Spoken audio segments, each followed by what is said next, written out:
हरियाणा राज्य के हिसार जिले में एक पत्र अंदर ही अंदर सर्कुलेट होता है। इस पत्र में लिखा होता है, यहाँ आश्रम में मेरे जैसी सैकड़ों लड़कियों का शारीरिक शोषण हो रहा है। महाराज हम साध्वियों के साथ रेप करते हैं। बिना नाम के इस पत्र को प्रधानमंत्री अटल बिहारी वाजपेयी के दफ्तर भेजा गया। कुछ दिन के बाद ऐसी ही एक साध्वी के भाई रंजीत सिंह की इसलिए हत्या कर दी जाती है क्योंकि महाराज को शक था कि इस पत्र को रंजीत सिंह ने लीक किया है, जो कि आश्रम में रहने वाली एक साध्वी का भाई था। एक लोकल पत्रकार ने इस पत्र को अपने अखबार में छाप दिया। महाराज ने इस पत्रकार को माफी मांगने के लिए कहा, लेकिन पत्रकार पीछे नहीं हटता। कुछ महीने के बाद इस पत्रकार को उसके घर के बाहर ही गोली मारकर मौत के घाट उतार दिया जाता है। जिस महाराज ने साध्वियों का रेप किया, जिस महाराज ने रंजीत सिंह की हत्या करवाई, जिस महाराज ने पत्र छापने वाले पत्रकार को मरवाया, उस महाराज का नाम था गुरमीत राम रहीम सिंह। आश्रम का नाम था सिरसा का डेरा सच्चा सौदा आश्रम। आखिर इस सीक्रेट पत्र में ऐसा क्या था जिसे छुपाने के लिए राम रहीम ने 2 लोगों की हत्या करवा दी? गुरमीत राम रहीम की गुफा में आखिर क्या होता था? राम रहीम के बारे में पीड़ित लड़कियों ने क्या बताया? सीबीआई ने यह पत्र लिखने वाली लड़की को आखिर कैसे ढूंढा? गुरमीत राम रहीम ने अपने ही भरोसेमंद भक्त रंजीत सिंह को आखिर क्यों मरवाया? पत्रकार छत्रपति को राम रहीम ने क्यों मारा? प्रधानमंत्री मनमोहन सिंह ने एक सीक्रेट मीटिंग में सीबीआई से राम रहीम के बारे में क्या कहा? आखिर क्या है गुरमीत राम रहीम की असली सच्चाई? जानेंगे आज के इस एपिसोड में।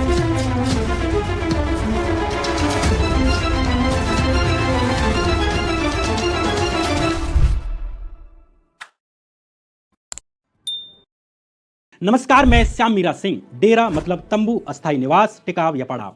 पंजाब, हरियाणा, राजस्थान क्षेत्र में डेरों की शुरुआत ऐसे आश्रमों के रूप में हुई जहां सभी वर्गों, जातियों, समुदायों के लोग सामूहिक रूप से एक साथ रह सकें, एक साथ खाना बना सकें, एक साथ काम कर सकें, आपस में ही विवाह भी करें। ऐसे ही 29 अप्रैल 1948 के दिन बाबा मस्ताना बलूचिस्तानी ने हरियाणा के सिरसा जिले में डेरा सच्चा सौदा आश्रम की शुरुआत की।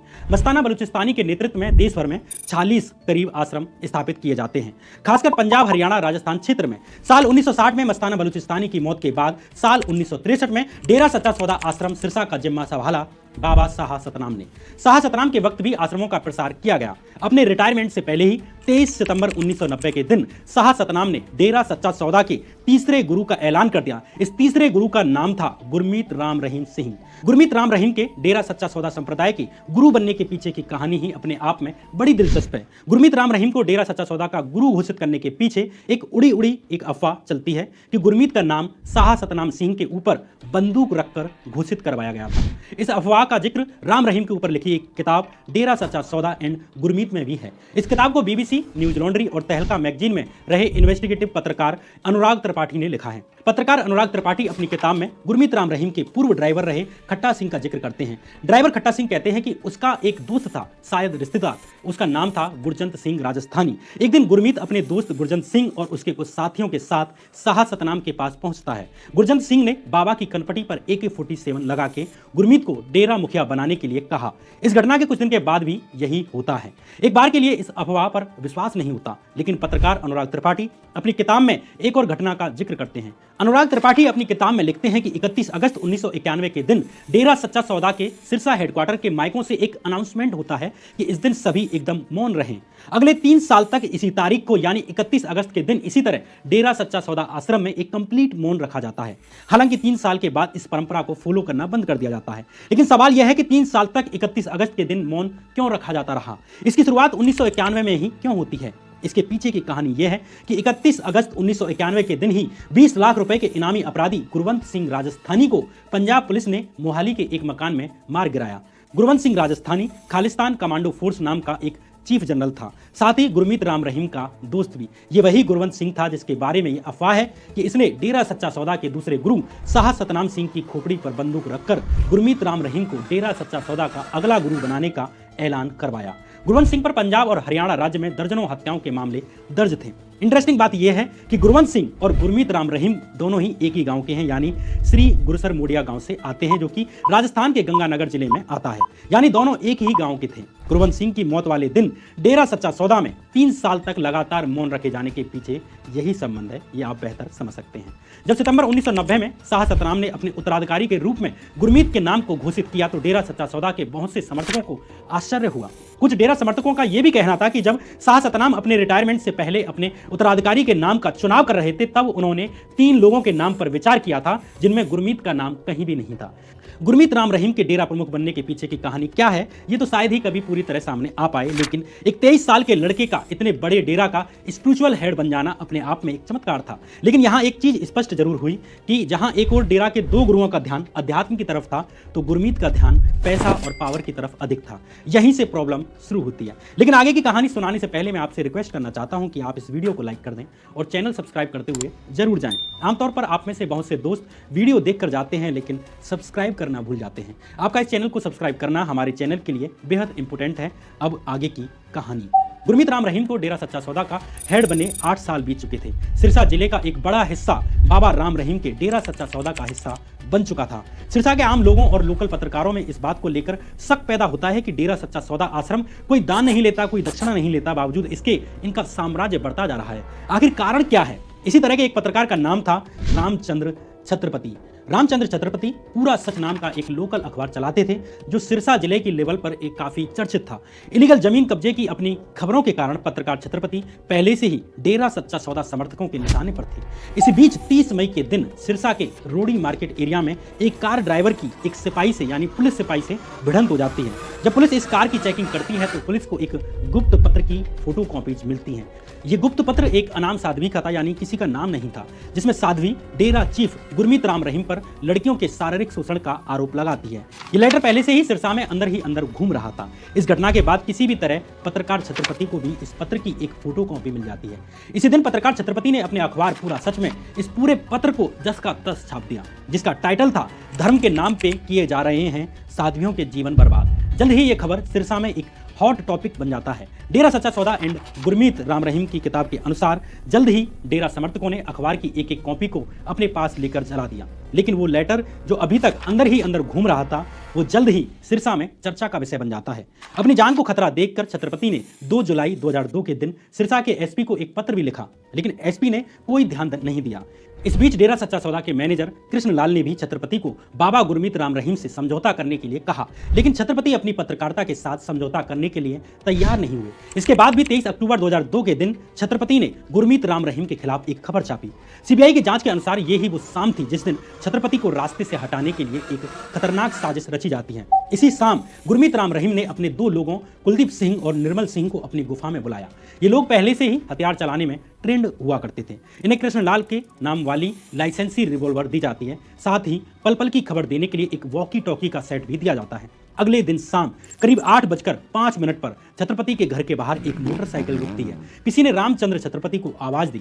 अपने 2 बेटों को अंदर ही रहने की कहकर छत्रपति जैसे ही दरवाजे पर आते हैं, आसमान में तड़ातड़ 5 गोलियों की आवाज आती है। छत्रपति खून से लथपथ जमीन पर गिर जाते हैं। दोनों बाइक सवार मौके से फरार हो गए। छत्रपति की हालत देख सिरसा के अस्पतालों ने रोहतक के PGIMS अस्पताल रेफर कर दिया। अगले कुछ दिन तक छत्रपति की स्थिति क्रिटिकल बनी रहती है। इस बीच सिरसा पुलिस के एक एसआई ने छत्रपति का बयान दर्ज किया। छत्रपति ने खुद कहा कि उनकी हत्या के प्लान के पीछे गुरमीत राम रहीम मास्टरमाइंड है। लेकिन कमाल की बात यह रही कि सिरसा पुलिस ने कहीं भी राम रहीम का नाम दर्ज नहीं किया। छत्रपति के बेटे अंशुल ने पुलिस इंस्पेक्टर को यह भी कहा कि उसने राम रहीम का नाम क्यों नहीं जोड़ा, तो पुलिस ने कहा कि आगे जोड़ दिया जाएगा, लेकिन ऐसा कभी नहीं होता। इस बीच पत्रकार छत्रपति की हालत और अधिक गंभीर होती चली जाती है। इसके बाद छत्रपति को रोहतक के अस्पताल से दिल्ली के अपोलो अस्पताल रेफर कर दिया जाता है। लेकिन 21 नवंबर 2002 के दिन पत्रकार छत्रपति की मौत हो जाती है। ये पहली बार था कि सिरसा के कुछ लोग यानी आम लोग सड़कों पर उतरते हैं। उन्होंने एंटी डेरा नारे लगाए। ये पहली बार था। हालांकि पुलिस प्रशासन गुरमीत राम रहीम की जेब में थे, इसलिए FIR तक में राम रहीम का नाम दर्ज नहीं किया गया। उल्टा पुलिस इस मामले को घर में यानी कि उनके घर में ही एक जमीन विवाद का मामला बताकर इसे डाइवर्ट करने लग जाती है। छत्रपति के बेटे अंशुल ने जनवरी 2003 में पंजाब हरियाणा हाईकोर्ट में एक याचिका डालकर इस मामले की CBI द्वारा जांच करने की मांग की।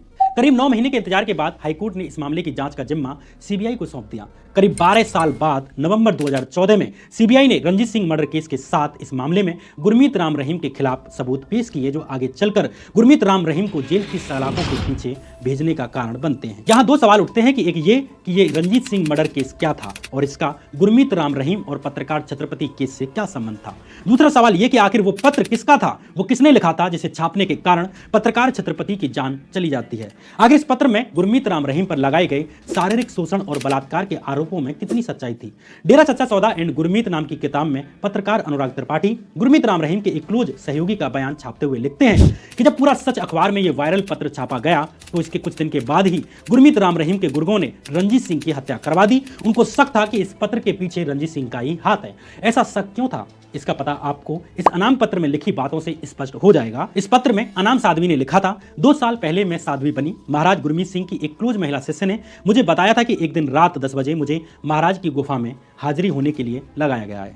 चूंकि मैं वहां पहली बार जा रही थी इसलिए मैं बेहद उत्साहित थी कि स्वयं भगवान ने मुझे बुलाया है। जब मैं वहां गई तो मैंने देखा कि महाराज जी टीवी का रिमोट हाथ में लिए ब्लू फिल्म देख रहे थे। इनकी तकिया के बगल में एक रिवॉल्वर थी। इसे देखकर मैं डर गई, जैसे कि मेरे पैरों के नीचे से जमीन निकल गई हो। मैंने महाराज जी के बारे में ऐसा सोचा भी नहीं था कि वे ऐसे निकलेंगे। महाराज ने मुझे अपने नजदीक लेकर कहा कि मैं तुम्हें बहुत प्यार करता था।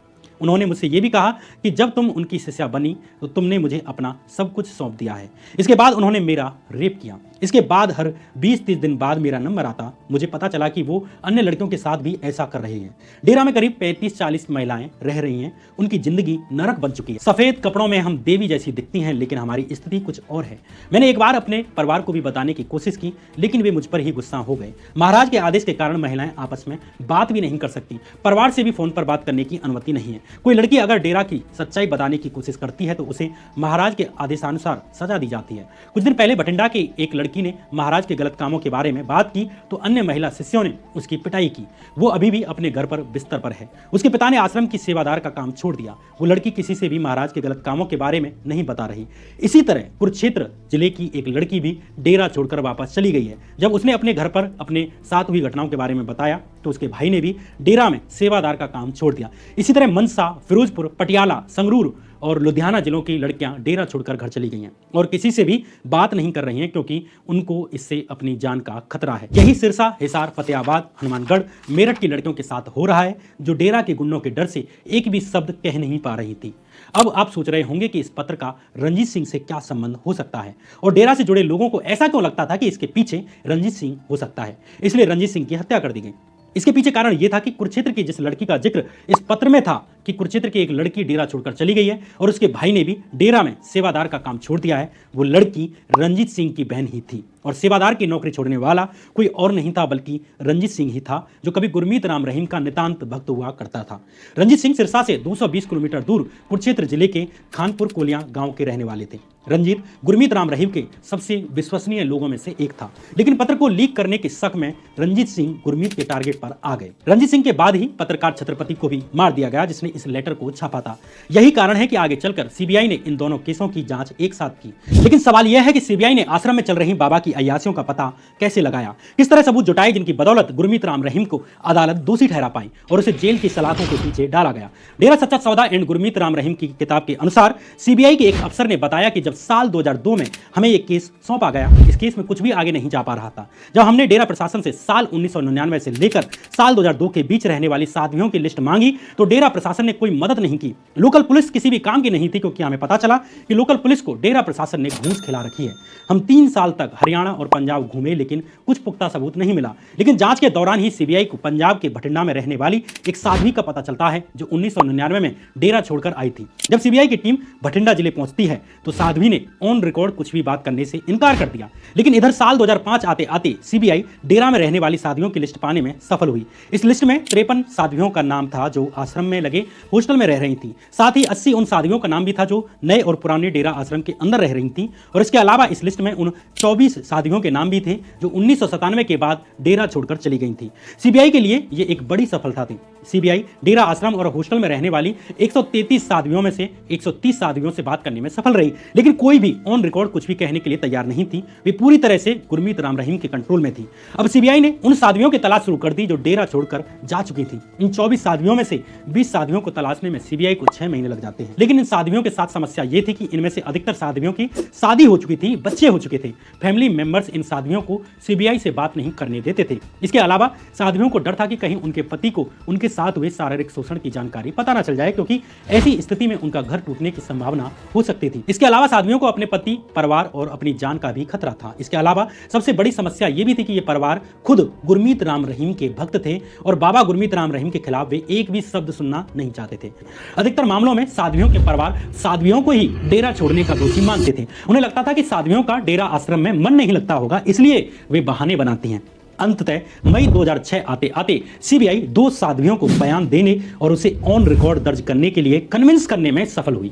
मार्च 2007 में सीबीआई ने इनमें से एक साध्वी का बयान दर्ज कर लिया। साध्वी ने बताया कि मैंने अपने भाई के आग्रह के बाद साल 1999 में डेरा ज्वाइन किया था। शुरू में मुझे आश्रम से जुड़े एक हॉस्टल में रहने को मिला जिसे साध्वी निवास कहा जाता था। यहाँ पीड़ित साध्वी की प्राइवेसी का ख्याल रखते हुए हम उनके असली नाम की जगह उन्हें बदले हुए नाम यानी कि मुस्कान से संबोधित करेंगे। मुस्कान को जल्द ही डेरा द्वारा चलाए जा रहे एक स्कूल में तैनात कर दिया जाता है। करीब 1 महीने के बाद मुस्कान से कहा गया कि उसे महाराज की गुफा यानी जहां गुरमीत रहा करते थे के बाहर संतरी यानी गार्ड की ड्यूटी करनी पड़ेगी। उसे 20 दिन में एक बार नाइट ड्यूटी करनी पड़ेगी। इसी तरह एक रात नाइट ड्यूटी के दौरान मुस्कान ने देखा कि एक दूसरी साध्वी गुफा से रोते हुए निकल रही है। जब मुस्कान ने उससे पूछा कि क्या हुआ तो वो गुरमीत को गाली देने लगती है और कहने लगी कि ये अच्छा आदमी नहीं है। जब मुस्कान ने आगे पूछा कि वो ऐसा क्यों कह रही है तो पीड़ित साध्वी ने आगे कुछ भी नहीं कहा। अगले दिन मुस्कान को पता चलता है कि उस साध्वी के पेरेंट्स डेरा आए हैं और उसे और उसकी बहन को घर ले गए हैं। ये एकमात्र इंसिडेंट नहीं था जब मुस्कान ने किसी साध्वी को रोते हुए गुफा से बाहर जाते हुए देखा हो। अक्सर इन साध्वियों को यह कहकर गुरमीत की गुफा में हाजिर होने के लिए कहा जाता था कि महाराज ने माफी देने के लिए बुलाया है। इस बीच अब वो तारीख भी आ जाती है जब मुस्कान को भी गुफा में माफी देने के लिए कहा जाता है। आगे मुस्कान के साथ भी वही हुआ जो अन्य साध्वियों के साथ हुआ। डरी सहमी मुस्कान के पास कोई विकल्प नहीं बचता। उसका भाई डेरा में ही सेवादार था, भक्त था, वर्षों से काम कर रहा था। डेरा के ही एक स्कूल में उसके भाई की बेटी पढ़ रही थी। अपने साथ हुए इस हादसे को मुस्कान ने अपने मन में ही दबा कर रखा। लेकिन एक बार फिर कुछ दिन के बाद मुस्कान को गुरमीत की तरफ से गुफा में हाजिर होने के लिए बुलावा आ जाता है। मुस्कान के अनुसार एक बार फिर गुरमीत राम रहीम ने उसके साथ जबरदस्ती की, लेकिन दूसरे हादसे के बाद मुस्कान की हिम्मत टूट जाती है। जब उसका भाई डेरे में विजिट करने के लिए आता है तो उसने अपने भाई को पूरी सच्चाई बता दी। मुस्कान के भाई का नाम था रंजीत सिंह, जो डेरे और गुरमीत राम रहीम में अगाध श्रद्धा रखता था। जल्द ही रंजीत अपनी बहन मुस्कान और अपनी बेटी को डेरा से निकाल कर ले गया। यही कारण है कि जब साध्वियों के साथ हो रहे शारीरिक शोषण का पत्र वायरल हुआ तो डेरा समर्थकों को शक हुआ कि यह काम मुस्कान के भाई रंजीत सिंह का ही है। गुरमीत पर चल रहे रेप और हत्याओं की जांच कर रही सीबीआई ने रंजीत की बहन का स्टेटमेंट तो दर्ज कर लिया, लेकिन सीबीआई भी जानती थी कि गुरमीत इतना पावरफुल है कि इस केस में वकीलों के माध्यम से यह अड़ंगा डाल सकता है कि रंजीत की हत्या के दुख में या बदले की भावना में रंजीत की बहन ने उन पर रेप का फर्जी केस लगाया है। इसलिए सीबीआई अब और भी पीड़ित लड़कियों को ढूंढने लग जाती है जिससे गुरमीत के खिलाफ रेप का केस और अधिक मजबूत हो सके, उसे बचने का रास्ता न मिल सके। लेकिन सीबीआई के लिए यह काम बड़ा मुश्किल था, क्योंकि डेरा से आई अधिकतर साध्वियों की शादी हो चुकी थी। वे नहीं चाहते थे कि उनके ससुराल और पति को उनके रेप के बारे में पता चले। लेकिन सीबीआई एक दूसरी साध्वी को कन्विंस करने में सफल रही, जिसके साथ गुरमीत राम रहीम ने गुफा में बुलाकर दुष्कर्म किया था। 27 अक्टूबर 2007 के दिन अंबाला कोर्ट में इस दूसरी पीड़ित साध्वी ने बयान दिया कि मैं सिरसा की रहने वाली हूं, मैं डेरा के एक स्कूल में पढ़ाती थी। सितंबर 1999 में मुझे गुफा में गार्ड के रूप में मेरी ड्यूटी लगा दी जाती है। ड्यूटी का समय रात 8 बजे से लेकर 12 बजे तक का था। ऐसे ही एक दिन रात करीब 10 बजे जब मैं अकेली थी तब गुरमीत गुफा से बाहर आए और मुझे गुफा के अंदर बुलाया। मैं बाबा गुरमीत को भगवान की तरह सम्मान करती थी। जब मैं अंदर गई तो बाबा ने मुझे अपने बिस्तर पर बैठने के लिए कहा। इसके बाद इस दूसरी साध्वी के साथ भी वही हुआ जो मुस्कान के साथ हुआ था, जो बाकी साध्वियों के साथ होता था। गुरमीत ने इस साध्वी के साथ भी रेप किया। अगले दिन इत्तेफाक से इस साध्वी के पेरेंट्स भी सत्संग करने के लिए डेरा आते हैं। पीड़ित साध्वी ने अपने पेरेंट्स को सारी बात बता दी। उसी शाम पीड़ित साध्वी के पेरेंट्स अपनी बेटी को डेरा से घर वापस ले गए। जल्द ही मई 2000 में पीड़िता की शादी कर दी गई। सीबीआई के द्वारा जब इस मामले की जांच की जा रही थी तो डेरा की तरफ से पीड़िता के घर पर धमकी भरे कॉल आने लगे कि वे सीबीआई के सामने कोई बयान ना दे। जब पीड़िता ने बयान दे दिया तो इसके बाद भी डेरा की तरफ से पीड़िता के परिवार को धमकी भरे कॉल जाते कि वे बयान वापस ले लें। इस बीच डेरा के प्रभाव वाले क्षेत्र से आने वाले नेताओं ने सीबीआई पर खूब दबाव बनाया। क्या कांग्रेस और क्या भाजपा, किसी भी पार्टी के नेताओं ने गुरमीत को संरक्षण देने में कोई कमी नहीं छोड़ी। कांग्रेस के 3 क्षेत्रीय सांसदों ने सीबीआई अफसरों पर गुरमीत के खिलाफ केस बंद करने तक के लिए भारी प्रेशर डाला। दरअसल डेरा सच्चा सौदा एकमात्र ऐसा संप्रदाय है जो खुलकर अपने समर्थकों को किसी खास पार्टी को वोट देने के लिए कहता है। डेरा के समर्थकों का कई लोकसभा सीटों पर प्रभाव है। पंजाब, हरियाणा, राजस्थान की करीब 28 विधानसभा सीटों पर गुरमीत राम रहीम और डेरा सच्चा सौदा का सीधा सीधा प्रभाव है। इसलिए इन क्षेत्रों से आने वाले कांग्रेस और भाजपा के नेता गुरमीत की तरफदारी करने में जरा भी नहीं हिचकते। साल 2007 में डेरा ने पॉलिटिकल अफेयर्स विंग यानी PAW की स्थापना की, जिसका उद्देश्य डेरा समर्थकों को यह बताना था कि उन्हें किसे वोट देना है, किसे नहीं। साल 2007 के हरियाणा विधानसभा के चुनावों में PAW ने खुलकर कांग्रेस को समर्थन दिया। यही कारण है कि कांग्रेस के लोकल नेता भी गुरमीत राम रहीम के हाथों खिलौना बने रहे। लेकिन यहाँ यह बताना भी जरूरी है कि कांग्रेस के शीर्ष नेतृत्व ने गुरमीत को संरक्षण नहीं दिया। जब साल 2007 में सिखों और डेरा समर्थकों में टकराव की स्थिति बनी हुई थी, तब प्रधानमंत्री मनमोहन सिंह ने CBI से एक मीटिंग की और इस मीटिंग में मनमोहन सिंह ने CBI से कहा कि वे फुल ताकत के साथ जांच करें और किसी भी प्रकार के राजनीतिक दबाव को इग्नोर करें। मनमोहन सिंह के समर्थन के बाद CBI फुल ताकत में आ जाती है और अंततः जुलाई 2007 में CBI ने अंबाला कोर्ट में डेरा चीफ गुरमीत के खिलाफ 2 साधियों के रेप मामले में चार्जशीट जमा कर दी। सितंबर 2008 में CBI कोर्ट ने रेप मामले में गुरमीत के खिलाफ चार्जेस फ्रेम कर दिए और साल 2011 में CBI के स्पेशल कोर्ट अंबाला से पंचकुला में शिफ्ट कर दी गई थी। इस कारण गुरमीत से जुड़ा रेप केस भी पंचकुला आ जाता है। इधर सत्ता के गलियारों में कांग्रेस की जगह भाजपा का उदय होने लगता है। साल 2014 के लोकसभा चुनावों से पहले हुए हरियाणा विधानसभा के चुनावों में इस बार गुरमीत राम रहीम ने भाजपा को सपोर्ट किया। भाजपा नेता और हरियाणा चुनावों के इंचार्ज कैलाश विजयवर्गीय अपनी पार्टी के 44 उम्मीदवारों को लेकर गुरमीत राम रहीम का आशीर्वाद लेने के लिए पहुंचते हैं। डेरा सच्चा सौदा की राजनीतिक यूनिट PAW ने खुलकर भाजपा नेताओं का समर्थन किया। जिन विधानसभा सीटों पर डेरा समर्थक बहुसंख्या में थे, उन सीटों ने भाजपा को हरियाणा की सत्ता में पहुंचाया। साल 2014 के लोकसभा चुनावों में भी गुरमीत राम रहीम ने भाजपा का समर्थन किया, यानी नरेंद्र मोदी का समर्थन किया। साल 2017 में रेप केस में दोषी ठहराए जाने के मात्र 10 दिन पहले ही हरियाणा के शिक्षा मंत्री रामविलास शर्मा ने अपने मिनिस्ट्री कोटा से डेरा में खेलों को प्रमोट करने के लिए 51 लाख का डोनेशन दिया। CBI चीफ नारायणन ने बताया कि जिस तरह पहले लोकल कांग्रेसी नेताओं के कॉल आते थे, उसी तरह अब भाजपा नेताओं और हरियाणा सरकार के मंत्रियों तक के CBI के कॉल पहुंचते थे।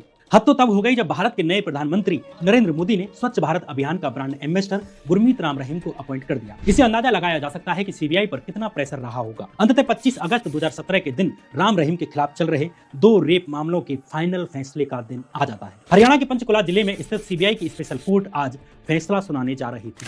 फैसले वाले दिन राम रहीम को पंचकुला अदालत में पेश होना था। चुपचाप अदालत आने या हवाई रास्ते से कोर्ट आने के बजाय राम रहीम ने पूरे काफिले के साथ सड़क रास्ते से अदालत आना चुना। सब जानते थे कि फैसला राम रहीम के मुताबिक ना आने की स्थिति में दंगे तय हैं, लेकिन फिर भी राम रहीम ने अपना शक्ति प्रदर्शन करना चुना। पंचकुला अदालत में पेश होने के लिए राम रहीम सुबह करीब 8:30 बजे सिरसा से निकल जाते हैं। राम रहीम के पीछे 250 से अधिक गाड़ियां चलने लगती हैं। राम रहीम के बहुत से समर्थक उनकी गाड़ी के आगे लेट जाते हैं। डेरा समर्थकों का मूड बदलने लगता है।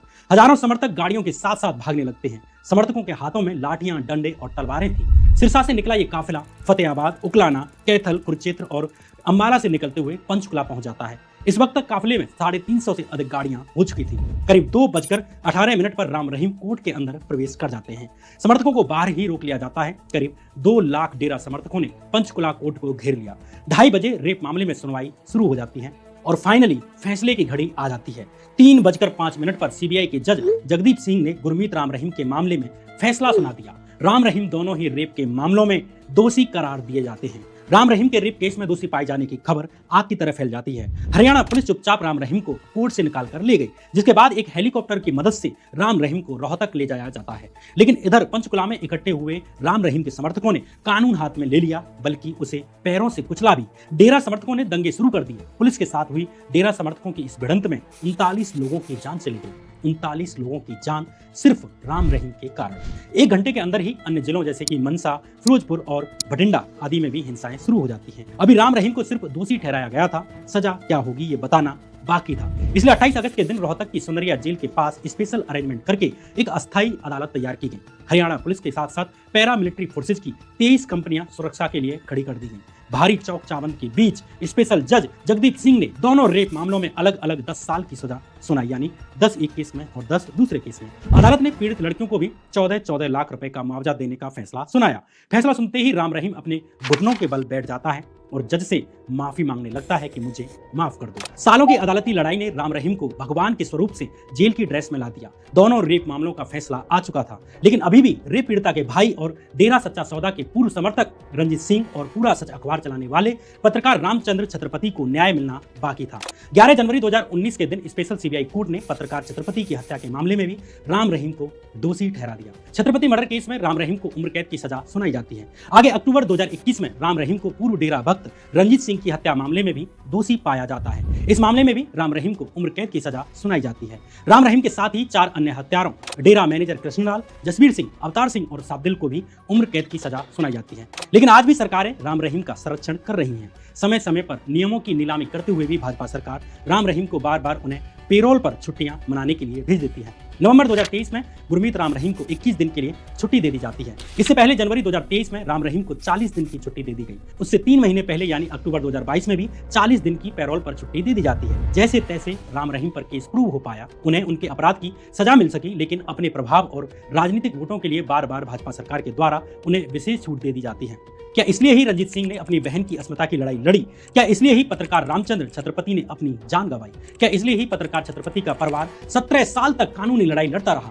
2 लड़कियों के बलात्कार की बात तो प्रूव भी हुई है। ऐसे कितनी लड़कियां होंगी जिनकी शादी हो गई, जिनके बच्चे हो गए, जो कभी भी अपना मुंह ना खोल सकी? उनके साथ हुए अपराधों को आज भी सरकार के द्वारा छुपाया जा रहा है, सिर्फ किस लिए? क्योंकि राम रहीम के पास उसके अंध समर्थक हैं जो उसके कहने पर किसी को भी वोट दे देते हैं। वो डेरा सच्चा सौदा जो अपने सुधारवादी क्रांतिकारी मूल्यों के लिए प्रचलित और सम्मानित हुआ, उसके शीर्ष पर बैठे एक आदमी ने इतने शानदार विचार को लज्जित कर दिया। बाबा सावन सिंह, बाबा मस्ताना बलूचिस्तानी, बाबा शाह सतनाम और करोड़ों निर्दोष भक्तों ने, जिन्होंने डेरा सच्चा सौदा को अपने पवित्र विचारों से सींचा, इंसानों को इंसान बनाने की राह दिखाई, उसके शीर्ष पर एक गलत आदमी बैठ जाने के कारण डेरा सच्चा सौदा जैसा क्रांतिकारी